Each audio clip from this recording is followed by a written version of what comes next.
अस्सलाम वालेकुम दोस्तों, कैसे हैं दोस्तों। हम एक नई सीरीज़ लेकर आए हैं जावा कंप्लीट कोर्स। इसमें हम जावा के बारे में बातें करेंगे और जावा बिगिनर से लेकर एंड तक हम सीखेंगे।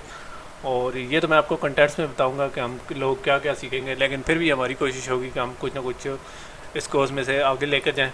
तो दोस्तों जावा को क्यों चुना जाता है, यानी जावा को लोग क्यों पसंद करते हैं या जावा क्यों इतनी पॉपुलर है। तो मैं स्ट्रेट फॉरवर्ड पहले आप लोगों को बता देता हूँ, इसके बाद अपने कंटेंट शेयर करूँगा। तो सबसे पहली जो चीज़ है जावा के बारे में कि वो है कि ये सबसे सिंपल लैंग्वेज है। सिंपल किस तरह कि इसका जो सिंटैक्स है वो सी प्लस प्लस से मिला हुआ है, यानी अगर आप लोगों ने सी प्लस प्लस की हुई है तो आप लोगों को ज़्यादा जल्दी समझ आ जाएगी, अगर नहीं की तो शायद आपको थोड़ा सा परेशानी का सामना थोड़ी मुश्किल हो जाए। तो मैं आपको रिकमेंड करूँगा, ये शायद ऊपर एक टिकर भी आ रहा होगा जिसके ऊपर मैंने अपनी सी प्लस प्लस की सीरीज़ का लिंक दिया हुआ है। वो एक छोटी सी शॉर्ट सी सीरीज़ है, वो अगर आप काइंडली कर लें तो वो और ईजी है। ठीक है, इसके साथ साथ ऑब्जेक्ट ओरिएंटेड प्रोग्रामिंग का की जब टॉपिंग करेंगे तो ऑब्जेक्ट ओरिएंटेड प्रोग्रामिंग के बारे में थोड़ी बहुत समझ बूझ होनी चाहिए। बहरहाल वो साथ साथ सारा होता रहेगा, ठीक है, तो इतनी टेंशन नहीं लेनी। तो इसका जो सिंटैक्स है वो सी प्लस प्लस से मिल रहा है। तो अगर आपने सी प्लस प्लस किया है, अमूमन लोग अपने इंटर की क्लासेस में ये सारी सी प्लस प्लस या मैट्रिक वगैरह में करके आते हैं, क्योंकि जिन लोगों ने कंप्यूटर साइंस रखी होती है उन्होंने सी होता है, और वैसे भी कुछ लोग बाहर अकेडमी से सीखने जाते हैं तो सबसे पहले उन्हें यही सिखाया जाता है। और जो लोग जावा पर आए होंगे यकीनन वो सी प्लस प्लस पर उन्होंने थोड़ी बहुत ट्राई की होगी, ठीक है। अगर नहीं की तो कर लें, अगर फिर भी नहीं करते तो मैं कोशिश करूँगा कि आपको साथ साथ ये चीज़ें सिखाता जाऊँ, ठीक है। लेकिन यहाँ मैं आप लोगों को बताता जाऊँ कि थोड़ी बहुत चेंजेस हैं जावा और सी प्लस प्लस में, यानी सी प्लस प्लस में बहुत सारी ऐसी चीज़ें थी जो जावा में नहीं होंगी, ठीक है। जावा ज़्यादा सिंपल है, सी प्लस प्लस से भी ज़्यादा सिंपल है। तो सिंपल से मुराद ये है कि यहाँ मुझे लिखना था कि simpler than C plus plus, लेकिन मैंने नहीं लिखा। क्यों? क्योंकि इसके अंदर बहुत ज़्यादा टेक्नोलॉजीज़ हैं और बहुत ज़्यादा कंसेप्ट हैं, बहुत एक डायनामिक किस्म की लैंग्वेज है, यानी खुद ब खुद एक्सपेंड हो रही है, ठीक है।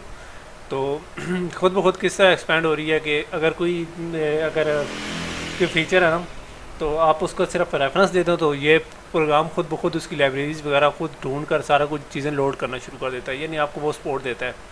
यानी आपने सिर्फ ऐसे बताना है भाई ये करना है तो ये आपको पूरी पूरी सपोर्ट करेगा। यानी आपका ये जिस तरह एसेसन क्रीड में सीनू होता था, परिंदा होता था, वो पूरी सपोर्ट करता था, वो एनिमीज डिटेक्ट करता था, ये भी आपको हर चीज़ में हेल्प करेगा, ठीक है। बहरहाल फिर भी कंप्यूटर एक डम डिवाइस है, यानी अगर आप लोग इस पर बहुत ज़्यादा आपको रिलाई नहीं करना चाहिए, ठीक है। आपको अब एक सिंटैक्स ये चीज़ें आपको सीखनी पड़ेंगी थोड़ी बहुत, ठीक है। जो आप प्रैक्टिस करेंगे आपको उसके साथ साथ याद हो जाएंगी। उसके बाद जो हमारा दूसरा नुकला है कि ये एक प्लेटफॉर्म इंडिपेंडेंट है, उसके लिए एक टर्म यूज़ होती है राइट वंस रन एनीवेयर, यानी आप एक मतलब कोड लिखते हैं आपको किसी डिवाइस पर रन कर लें, यानी इसके लिए आपको रिकम्पलेशन बार बार नहीं, एक मतलब कंपाइल करेंगे एक बाइट कोड बन जाएगा, ठीक है। यानी बाकी लैंग्वेजेस की तो एग्जीक्यूटेबल फाइल या बाइनरी फाइल्स बनती हैं डायरेक्टली, ठीक है, कंपाइलर से, लेकिन इसमें एक बाइट फाइल बनेगी जिसको आप किसी भी मशीन के जावा की वर्चुअल मशीन को कहेंगे तो वो किसी भी मशीन के हिसाब से उसे यानी कर देगी, रेडी कर दी। तो इस तरीके से आप एक मरतबा लिखें, ठीक है। और इसके अंदर जो दूसरा नुक्ता आता है वो पोर्टेबिलिटी का है, यानी यही इसी पोर्टेबिलिटी कहते हैं, ठीक है। तो आप एक मरतबा कोड लिखें और आप उसको किसी भी डिवाइस पर यूज़ करें, यानी इसे पोर्टेबल भी इसका दूसरा यानी प्लेटफॉर्म इंडिपेंडेंस मुराद पोर्टेबिलिटी भी हो सकता है, ठीक है, आप ले सकते हैं। उसके बाद हमारा जो इश्यूज़ है वो है प्रोग्रामर एफिशिएंट, ठीक है। तो जैसा कि मैंने आप लोगों को बताया था कि ये काफ़ी हेल्प करती है, तो ये काफ़ी पावरफुल और वेल डिज़ाइंड जो लैंग्वेज है उस तरह की लैंग्वेज है, यानी ये अपने जो प्रोग्रामर है उसको काफ़ी ज़्यादा सपोर्ट करती है, ठीक है। इसमें ऑब्जेक्ट ओरिएंटेड प्रोग्रामिंग है, उसके अंदर इसके साथ APIs हैं, ठीक है। जो APIs का बाद में मैं आपको कंसेप्ट दूंगा, अभी मैं आप लोगों को इतना कंफ्यूज नहीं करूँगा।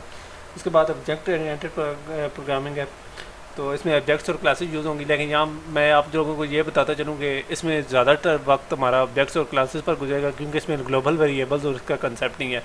जो आपका मेन फंक्शन भी है वो भी एक क्लास के अंदर होगा, यानी आपको क्लासेस के अंदर काफ़ी अबूर होना चाहिए, ठीक है। तो वो हम पहली भी जो इंट्रोडक्टरी वीडियोज़ हैं उनमें ये चीज़ें कवर करने की कोशिश करेंगे, ठीक है। तो अगर आप लोगों को मेरी आवाज़ थोड़ी तेज़ लग रही है तो नीचे सेटिंग में जाएं, ठीक है। यूट्यूब के किसी वीडियो के नीचे सेटिंग होती है, वहाँ से जाकर आप मेरी इस आवाज़ को स्लो कर सकते हैं, ठीक है। वहाँ ऑप्शन आएगा तो आप 0.75 या 0.5 जो आपको फिजिबल लगता है उस हिसाब से भी इस वीडियो को स्लो कर सकते हैं, ठीक है। तो मुझे अमूमन ख़ुद भी महसूस होता है कि यार मैं थोड़ा जल्द जल्द बोल जाता हूँ या कर जाता हूँ, ठीक है। तो आप भी लोग भी नोट करेंगे कि जब आपकी किसी चीज़ के ऊपर कमांड होती है तो आप उस चीज़ को बहुत बहुत जल्दी बोल जाते हैं, ठीक है। जैसे कि आप लोग नमाज़ पढ़ते हैं, बहुत जल्दी पढ़ जाते हैं। तो इसके बाद जो नेक्स्ट पॉइंट है वो है एरर फ्री का।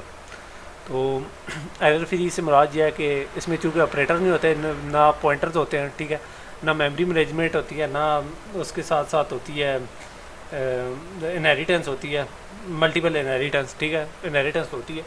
और इस तरह की बहुत सारी चीज़ें नहीं होती जिसकी वजह से एरर्स का ऑप्शन नहीं होता। वो अमूमन हमें जो ज़्यादातर ऑपरेटर्स से मुराद क्या है, ऑपरेटर ओवरलोडिंग नहीं है, ठीक है।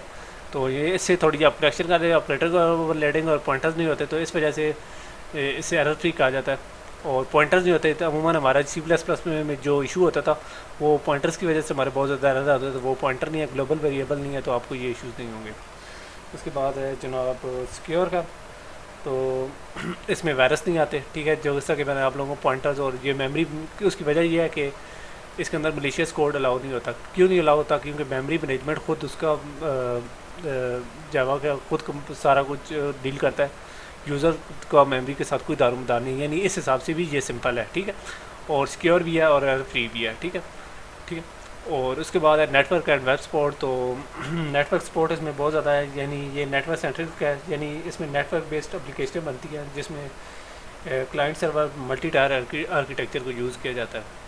और वेब सपोर्ट अब इसके बाद आ जाती है। वेब सपोर्ट है, ये होती है कि इसमें इस काम के लिए बहुत सारी टेक्नोलॉजीज अवेलेबल हैं, ठीक है।